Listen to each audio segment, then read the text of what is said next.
Welcome, everybody. Thank you so much for tuning in to Pop Off with James. This is season 2, episode 6, I think. Today we have Below Deck Mediterranean chef. Like, you're one of the standout from the season. How are you doing, Dave? Hey, James. Thanks for having me. Stoked to be here.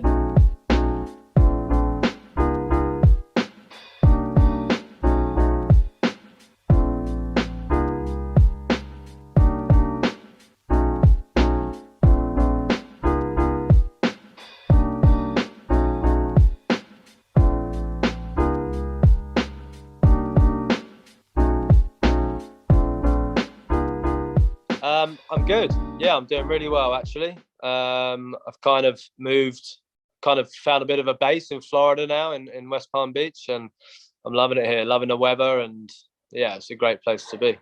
Good. Have you experienced any hurricanes or inclement weather? Like, that's all I hear about Florida is like, watch out, you know? So there's always the weather's it's pretty tropical here. So it's like raining one minute, sunny the next. But yeah, I was here for Hurricane Ian actually, but it hit further north, like Tampa and Fort Myers. It just rained a lot here, but there's a lot of damage further up north though. And one more thing I hear about Florida is you guys have dropping iguanas from the tree. Have you been hit yet or seen that? I haven't been hit by an iguana, no. But to be honest, if there was, it wouldn't surprise me if that would be one way that I'd end up going. Or a coconut. Yeah, there you go. Awesome. So just to start, how did you get involved in Below Deck? So I opened 2 restaurants in the southwest of France, and then we got hit by COVID. And they're seasonal, so we're only open 5 to 6 months of the year anyway. So it hit us pretty hard. So I was kind of doing anything I could to get money to kind of keep the restaurants alive. So that's when I applied for it, and then did the journey of doing the interviews, the multiple interviews that you have to do, and then actually found out that I was going on there like a week. On the charter, I was with Tasha. Oh, sweet. Just a week before the end of the charter. That's when we both found out that we were going to be on. From what I hear, they really kind of liked that you guys knew each other, because I had Katie Flood, who was the chief stew right before you guys, and she's kind of a friend of mine, and she was saying that she was pretty much slated to go on again that season, but at the last minute they found out that you guys knew each other, so they kind of went with you guys instead of her. That's what I heard. I actually after the show I went to Mexico and I met Katie and Courtney and Tulum, and she, in a funny way, she was just like, "Damn you, Dave! I was meant to be going back." Which is quite funny. I obviously had no idea, but I think the reason they actually caught on was they obviously gone through our they saw our Instagram, and we were sharing a few stories. And then when we were doing the interviews, the final interviews leading up to going on to the show, they saw that we had the name of the boat on our uniform, so they obviously put 2 and 2 together and figured it out. I wonder what the draw was to have people that know each other. Did they mention anything about that? Like, we want you guys because you know each other because? They didn't mention any of that. I mean, I think anyone could see kind of we got on really well. So, we were obviously getting on really well, and they obviously they obviously saw that, and at the time we were, me and Natasha were getting on like a massive fire. It was a huge flame there. So they obviously did put 2 and 2 together. I think they knew from the start, like, to be fair. Yeah, in all fairness. Cool. Have you watched any other of the seasons, or did you kind of go and kind of blank there? I went in blind. I watched a few of Ben's episodes because I heard that he was one of the best chefs that have been on there.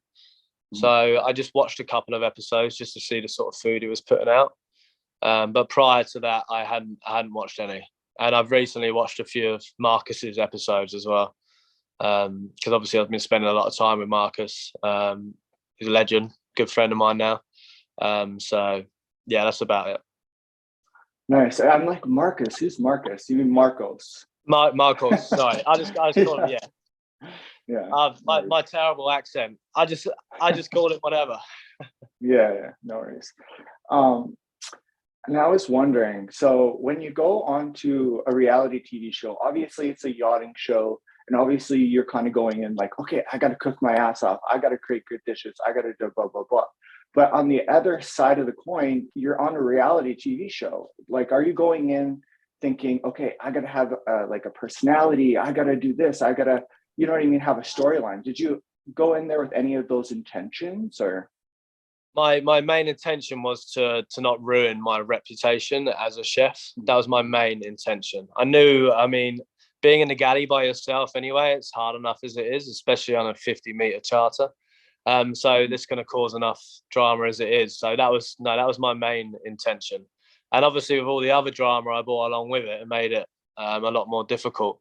But yeah, I didn't want to. I just wanted to be real and express my feelings as I did, and obviously got to a point where I was drinking too much and was absolutely exhausted. But yeah, no. The main idea was just to go in there, sleep as little as possible, just create as much good food as I can, and try and not get any bad feedback. That was my plan.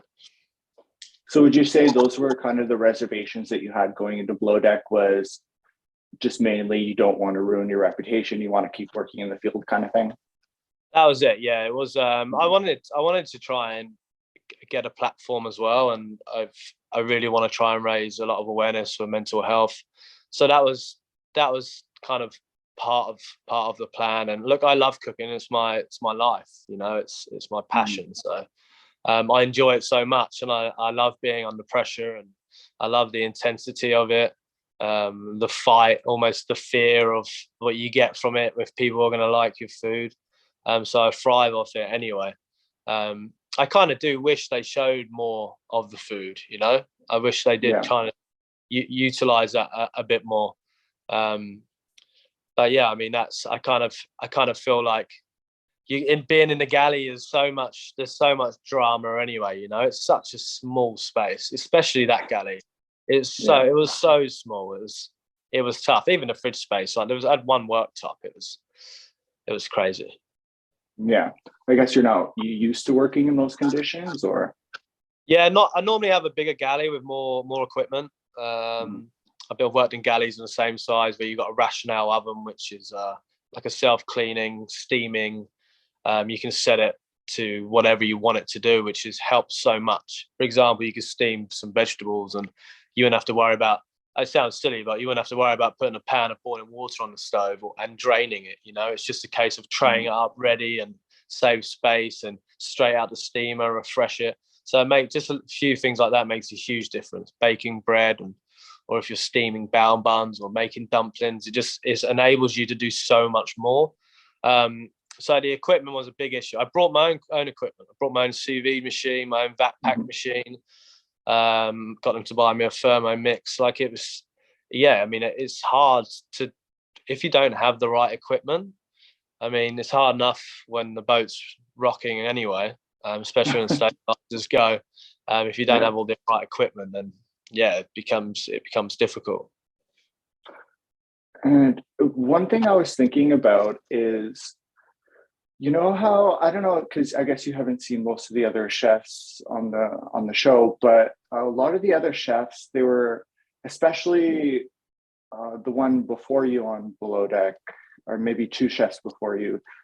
They're very like snappy and like get out of my galley, and they're like flipping out all the time. And you kind of are not like that. So I wonder, you know what I mean, if that made Captain Sandy like you a little bit more because she always gave you compliments and she said you were a really great chef. So I wonder if that factored into, her I mean, appreciation of you. Maybe. I mean, I've been doing it for a long time, and I trained in the restaurant game. I was been Mhm. cooking since 13, so I used to be. Don't get me wrong, I used to be a horrible, horrible chef. You need to be calm, and it's just much easier to say yes for yourself and for everyone else. You know, it took me a Mhm. long time to realize that. Trust me, I've made a lot of people cry, a lot of waitresses cry, a lot of chefs cry. I used to be pretty brutal. Give you back, honestly. But yeah, it gets you nowhere, and you don't need to be like that. So yeah, I mean, I appreciate Sandy and all of her support. And there was an incident which it didn't show was I thought I had enough food down in the crew mess, and I didn't. And Sandy was just like, "You need to put more food down." I was in the middle of guest service, and I was just like, "Okay, no worries." And I made a Thai green curry and braised some rice quickly. So I think that might have been what you guys didn't see. That might have been a turning point because that happened on I think the first or second episode. The fact that I just said yes, no problem, I'll do it, and then Yeah. did it in 20 minutes. So that might have been, she might have respected my attitude in that respect. Yeah, I remember the season before you when the chef hurt his knee, Chef Matt. It was like the funniest thing ever because like Captain Sandy, all the stews and the deckhands were like in the kitchen making like lobster and everything, and the guests like hated it. It was like the funniest episode I've ever seen. Did you hear about I, that? I heard about that. I heard that he Mhm. also. I'm sure. Look, I'm sure he's a great guy, but I heard that Yeah. he refused to cook crew food as well. He said that so they were buying it in. I Oh also yeah, yeah, also heard that, but I yeah. mean, yeah, I mean, it's like I've got two fake knees, you know, so it's definitely it's hard on your knees, the rolling of the boat, but I mean, it Mhm. can't. It's not that bad. It's not impossible. Yeah. What was the coolest thing about being on TV? It was obviously until I think since BravoCon, I didn't, until I went to BravoCon, I didn't realize that I was like, whoa, I'm actually quite famous here. And it was until then where when I was walking through, because I didn't want any escorts or security, I was just walking through and wanted to see the fans and stuff, and it was amazing and super overwhelming, but it was super cool. People like fans are grabbing my arm and shouting my name, and I was just like, "Fuck, this is pretty sick." That was really cool, and it's obviously opened up a lot of opportunities for me. Um, but at first, James, it's scary, it's petrifying. I've only just kind of got used to it. It took me as soon as I finished filming, I had to go. I went to Mexico with Storm actually and my friend Rory, and just went to a place called Salita in the middle of nowhere, just surfing this long left hander. But I just couldn't be around people. Like it really affected my confidence. Yeah. Um, and I started drinking a lot, and but then thankfully I noticed that yeah, it really did it kind of did affect me mentally. Yeah. But now I've kind of got past it and grown from it. I feel way stronger about the whole thing. So in a way, that for me, that's the best thing about what I got from being on TV, because now I feel I've always kind of lacked a bit of self-love and a bit of self-confidence, even Mhm. though whatever I've achieved, it doesn't matter. But now, right now, like today, present, yeah, I feel like a really, really strong person. So that's what I feel like I got from that. Good for you, man. That's awesome to hear. Yeah, It's no, it almost it's not been an easy journey. It's been, yeah. I think now the show's over. Like obviously it's not out all the time. There's less DMs and private messages and lots of love, and there's also lots of abuse, which fair play. I mean, look, everyone's entitled to an opinion for sure, and I mean, I Yeah. went on the show, so I have to learn to deal with that for sure. But yeah, man, it was tough. It's one of the hardest things I've had to deal with, and get used to that being a part of my life. But I'm glad I Yeah. did it. I obviously have a few regrets, but I don't have any. don't have any regrets in that in doing it. It was great. Yeah. It's been a great journey. Yeah, it kind of reminds me of like when I first started my podcast. I knew like I wanted to do it, but being kind of like the interviewing people that I don't know and everything, it like made me so nervous. But as time went on, it's like one of my favorite things that I do now. So it's almost like you in the show, like, you know what I mean? It kind of made you uncomfortable at the beginning, but it's probably like a really source of kind of pride and self-confidence for you now, right? No, absolutely. Like it's been, no, you're completely right. Like you get used to it, right? And Yeah. and the fact that you kind of do rub off on people mainly the right way, which is incredible. So that was kind of the section where we kind of learned a little bit about you. And I kind of want to touch on the whole Tasha situation, if that's okay with you. Fine. Yeah. Okay. Yeah. So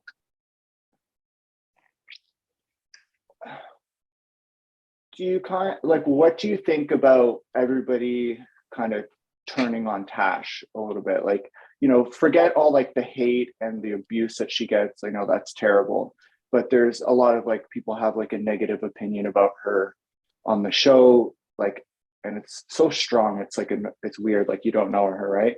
But in that situation, it was both of you guys, but you kind of came out like up here, and Tash kind of, you know, what do you have any feelings about that? Or I'm not sure what I'm trying to say. Sorry. At the beginning, I was, when it was kind of the show was coming out and it was kind of making it look like people were kind of taking my side. We were chatting and we were being supportive of each other. Yeah. And then she went on the Andy Cohen show and basically her and Jason kind of just kind of went at me a little bit. So that's when we stopped talking. So from that point on, I was kind of like, okay, whatever happens from here, whatever, I'm not going to be supportive. I think the reason, because at the end of the day, she cheated on her boyfriend. I feel like, I don't really like talking about it too much. She had the boyfriend. She was kind of held the most power, right? So whatever she wanted to happen basically happened. That's the only way I can see it, as why people turned against her more. I mean, obviously, well, I don't know. I take it I didn't get as much hate as she did.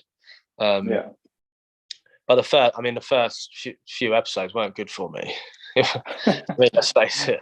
But I don't know if you can understand what I'm trying to say. And I feel like the whole Kyle and Natalia as well, not putting a second and third in place.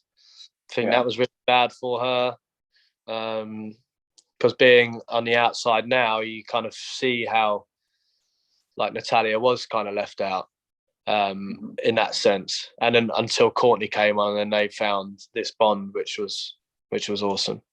Yeah. But that's the only way, James, I can kind of to put it forward, really. Is that she had a boyfriend, she got with a boyfriend, she then broke up with a boyfriend, and she was kind of flirting with me a little bit more, and that's obviously exactly what happened. So it's not the Bravo editing it. I mean, what you see is what happened. So yeah. See, I was surprised that she did the Andy Cohen show, because she kind of, after a while, like took a step back. She kind of, I don't know if she privated her Instagram, but she unfollowed all the Bravo pages. She kind of disengaged for a while. She obviously didn't show up to the reunion. And I have two questions here. I'm wondering, is it in your guys' contract that you have to do the Andy Cohen show once?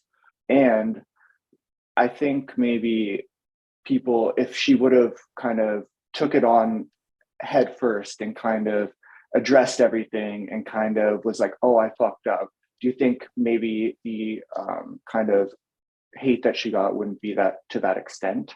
I do. I really believe that would have been better. I was shocked when she went on the Andy Cohen show and she was like, "Oh, I said I love the crew." It's like, well, you didn't say that. You know, it's like, so I feel like absolute, and that's what I thought she was going to do. Look, because she is such a lovely person, and I do wish the best for her. I do feel like, she could have just addressed it and explained why her side of the story and just the way how it played out, you know. And she could have also done that on the reunion. But we all know she doesn't like confrontation. And look, I respect that too. Like I appreciate that. I don't think it would have. I would like to think it wouldn't have been that bad for her. I mean, I was nervous about the reunion too, and I would like to think that she wouldn't have got attacked too much. I mean, you know that obviously Carl and Natalia have this constant clash of heads, and even Yeah. they were very calm and mature about the whole situation. So you would like to think it wouldn't have got too out of control. But I wish he did go. Is it part of your guys' contract to do the Indy Cone show at least once? I'm not sure. I don't know too much about it, but Yeah. I believe they're two kind of different enterprises. So I don't think you have to do it. I mean, I was like, for me, there's been some mate like Gordon Ramsay's been on the Andy Cohen show, and I was just like, wow, this is awesome. I want to go on the Andy Cohen show. Yeah. Yeah. So I was pushing for it, but I'm not sure if I had to do it or not, to be honest. Yeah. Yeah, that makes sense for sure. It is kind of like a rite of passage, at least for Bravo people. Absolutely. Yeah. Yeah. Now, you maybe don't want to answer this, and that's fine, but is there anything more to the story that we didn't get on camera that you want to share, or no?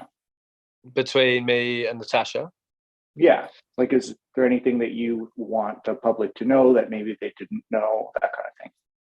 I mean, I think I've spoke about it so much quite openly now. No, I mean, look, I'd only known her for a month. I did fall in love with her. Being a month together on the charter boat, like I said, in the real world, I promise you, it's like a whole year. You know, you're spending like 15 hours a day together. I mean, look, I was convinced that it was what was going to happen. We had planned to share a room, but then I obviously went fucking a bit crazy. So, I mean, maybe I pushed her away, and maybe she did have this plan to work out for us. But I honestly just feel like she just didn't want her family to know about us prior. She obviously didn't want people to think that I was this crazy person when I was getting irritated with her flirting with other people. So I was just like, I can't just keep doing this, because it was really getting to me. I've made it quite clear, and everywhere I've been about how it happened and what happened, that we were together the night before we joined the boat.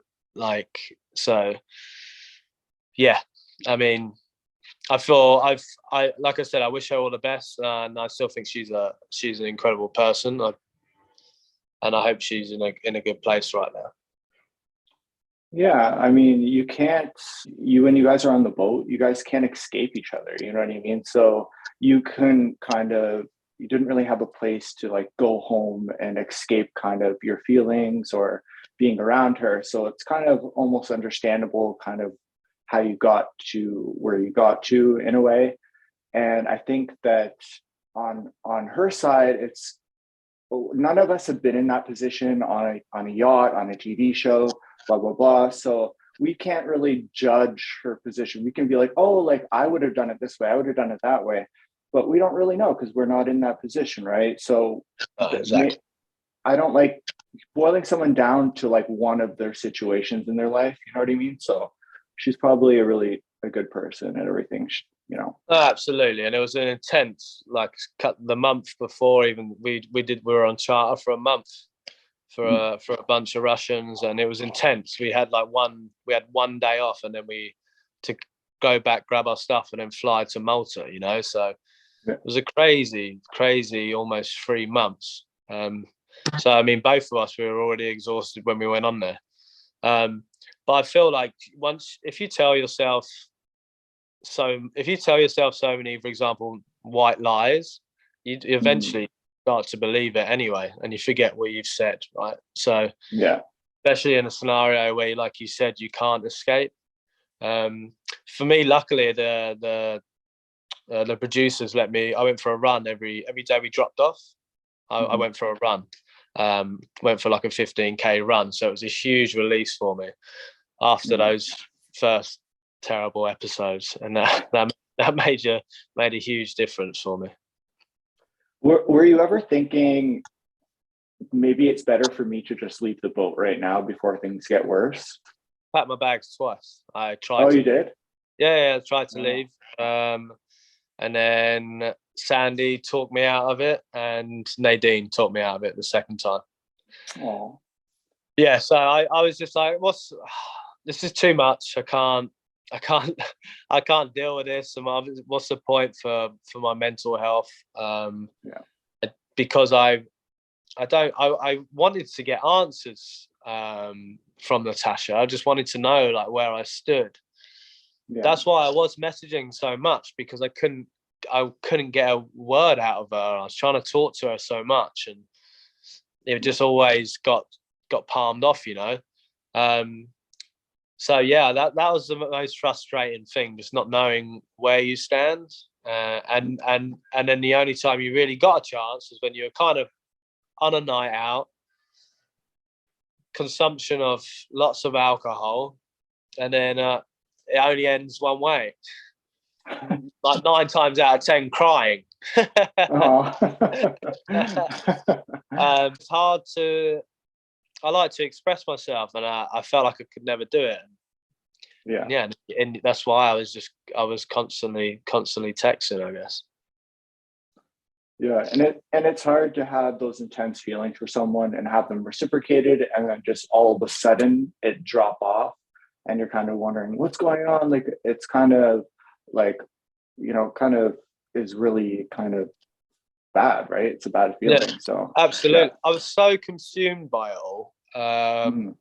So consumed by it all. I feel like I wanted to spend more time with the other crew, and I feel like I obviously got to know them, and I love them to bits. But I feel like on a night out, it was always the same thing. And when I look back at it now, there's a few times where I like hung out with Storm or Z, and we had a laugh. But it should have been like that every night out. But it wasn't. It was the same thing over and over again. And that's probably, apart from the pancakes and being abusive on a text message, and it's one of my biggest regrets. Is like I feel like I didn't even get to know Natalia, like one bit. I've spent a bit of time here in Miami, and she's so fun. We would have had a Yeah. great time together. Just little things like that is a regret for me. That's why I would definitely do it again. Yeah. And do you hold any animosity at all towards her still, or? Nah, not at all. Like I've the way that obviously she has taken the brunt of the abuse. And look, like I said, I don't think she's a bad person at all. We all make bad decisions. So no, I don't. I mean, if I saw her, I would 100% talk to her, and I wouldn't avoid her in any way. But obviously, we talk about timing and growth, and that's what happens. We all learn, and if you can admit mistakes, then that's a great place to start, right? But no, not at all. I hold nothing against her, not one bit. Let's say you're talking to yourself right before you start the season. What kind of advice would you give Dave, last year or whatever? Um, I would definitely not do any tequila. And to be honest, apart from that, because I loved the whole in the galley and like the cooking. I loved that whole experience. I honestly just I wish the circumstances were different when we joined. I kind of, without being disrespectful to Tash, I wish Katie was the chief stew. I feel Yeah. like it was, because it was such a good crew. I just feel like it would have just that whole dynamic change. It would have been so different. It really would Yeah. have been. It would have been like such a blast. Instead of having these miserable nights out, I feel like they would have been really enjoyable. And what do you think makes a good below deck cast member? I guess the public, the fans, they do want to see drama, but Yeah. I feel like it's changing, right? I feel like people get so involved into their jobs, they want to see you do a good job. I feel like it used to be hated a lot by a lot of yachties. I feel like they're all kind of coming over to the dark side a bit. I think it's like Captain Lee said it in one of his on the stage at BravoCon. He explained it quite well. I can't remember what he said, but I feel like it is changing. I think now people do. That's why I said I think people want to see the food more. I think people want to see the deckies doing a great job on deck, and the stews killing it with drinks and cocktails and service wise. And then obviously the drama comes a long way with it, but not as much as I think it was before. I don't think that. Do you know what I mean? I think it might have changed a bit. I think they kind of want to see a bit of everything, and not just the drama, not just Pornhub, not just people just going out and shouting and arguing with each other. And I think they want to, because it's a job. We're working. We're doing a job. We're working. That's why it makes the show so unique. If you have ever had the kind of opportunity to do like a Big Brother or do another kind of reality show that didn't involve cooking, would that be something that's interesting to you? Kind of being more of a celebrity type thing? I think I would. For me, I'm a great believer of like opening doors and lots of opportunities and meeting new people. You know, my whole life has been about traveling and moving and growing and meeting incredible people. So yeah, I think that's why I would do it for sure. I would definitely do it. And it's kind of nice taking a little bit of time out of the kitchen too. Like I do it all the time. That's why I love my extreme sports. And I'm working on a YouTube channel at the moment, Nice. which is the plan. And we just got the first little edit done. So James, I am definitely open to it. I tried to apply to the challenge actually, but I was too late. Oh shit. You mentioned your YouTube though. What kind of content is that? Is it going to be like your extreme sports, your philanthropy? It's going to be both.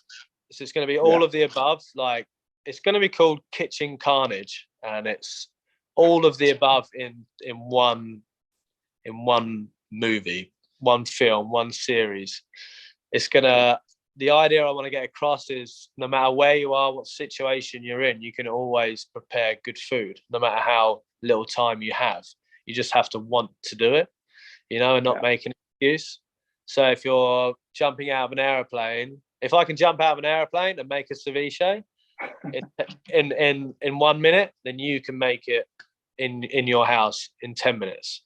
You know, so that's kind of what I want to do, and at the same time, I want to like again raise awareness about mental health and speaking your feelings, and just having fun and meeting great people around the area you are, and just taking gambles basically. That's the idea. So speaking about your philanthropy, what kind of drives that for you? Like where does that come from? Because you do so much, right? You're doing Everest, you're doing all this stuff, and you do a lot more than the average person. So I think a lot of it is down to my mind. It doesn't let me. I can't sit still, and it's sometimes it's quite hard to deal with. So for me, I have to keep learning new things and keep moving forwards and always having a plan. So the positive about it is I can raise awareness about different things, and that's what kind of gives me the drive to do so.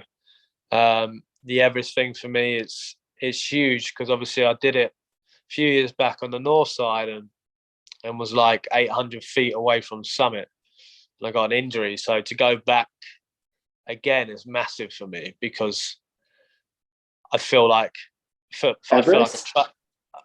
Everest, yeah. Wow. So I did a north side in China, in Tibet, and the thing about the north side is there's no rescue from 6,000 meters, and that's why it's so gnarly. And I got injured at 7,500 feet, so you have to walk down. But then for me at the time, I was going through a lot of a lot of stuff mentally, and it helped me. I rebuilt myself from that, and I just walked away from it, and then I came away from it a stronger person. So for me now to go to do the South Side to raise awareness for mental health and do this highest dinner party, it's incredible for me because I'm the strongest I've ever been, like mentally, physically.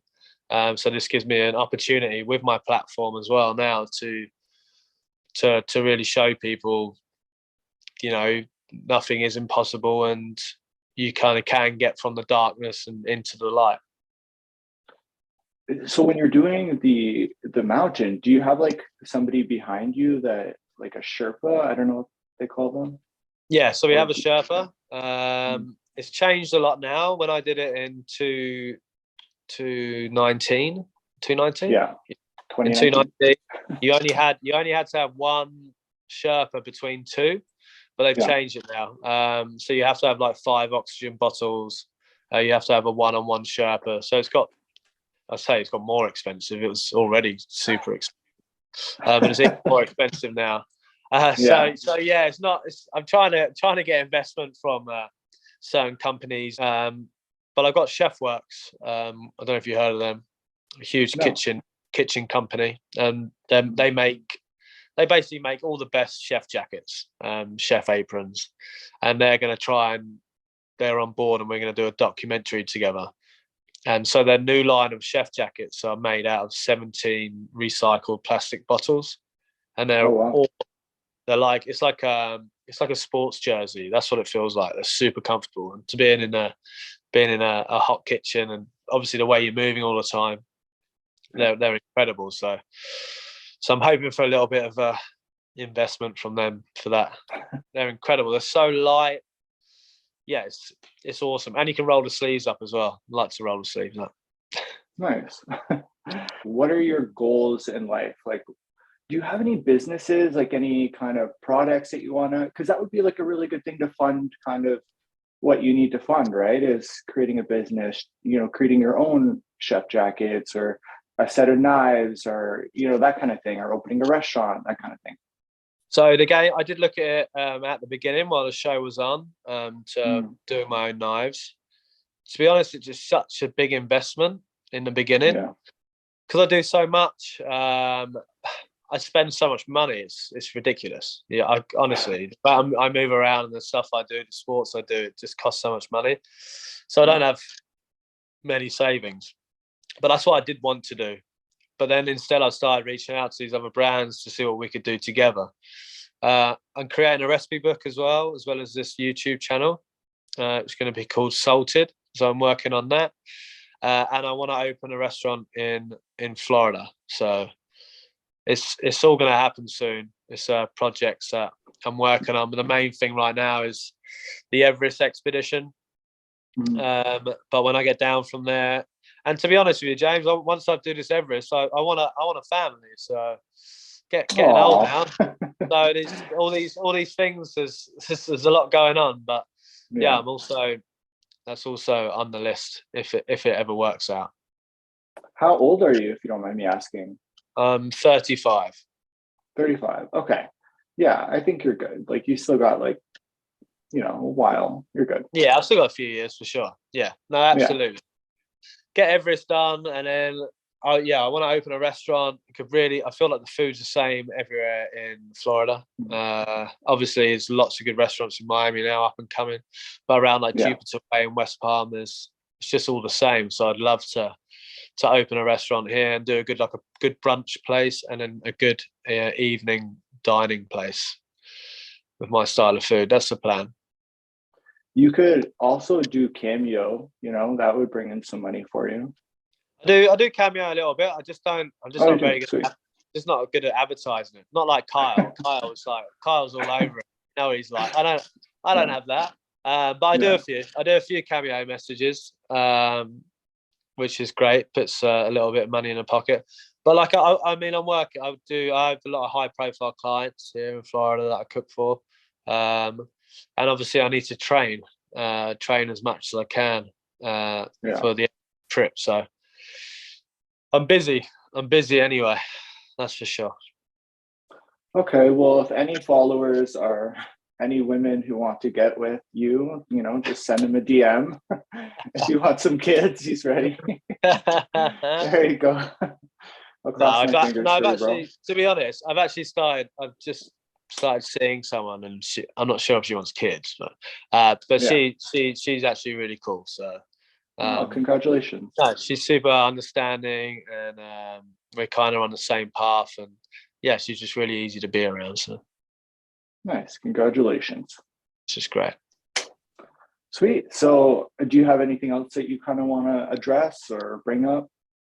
No, not at all. I appreciate you for having me. I'm glad we managed to do this eventually. Sorry for cancelling last time. It's all good. But no, it's good to it's good to chat to you, and I appreciate you, and appreciate everyone for all the support, and stoked. You. Yeah. Awesome. Thank you so much. Hey guys, thank you so much for tuning in to Pop Off with James. I'm James Pike. You can find me on Instagram at it's James Pike, at Below Deck Above Average, and at Pop Off with James. The views on YouTube are low, so if you want to go over there to YouTube, subscribe, watch my videos, I would love that. And we have Dave. Where can we find you on social media? I'm on Instagram. It's dangerous_Dave White. The reason it's dangerous is just because I do a lot of extreme sports. Not actually dangerous. But yeah, I'm also on Facebook, but I don't really use it. But yeah, Instagram, and then I will let everyone know the YouTube channel to subscribe to when we launch it. Yeah, stay tuned for sure. Awesome. Well, thank you so much, bro. I really appreciate you coming on. I usually upload on Wednesdays, so I'm going to try to edit this and upload it as soon as possible. So. Cheers, James. Appreciate you, mate. Yeah.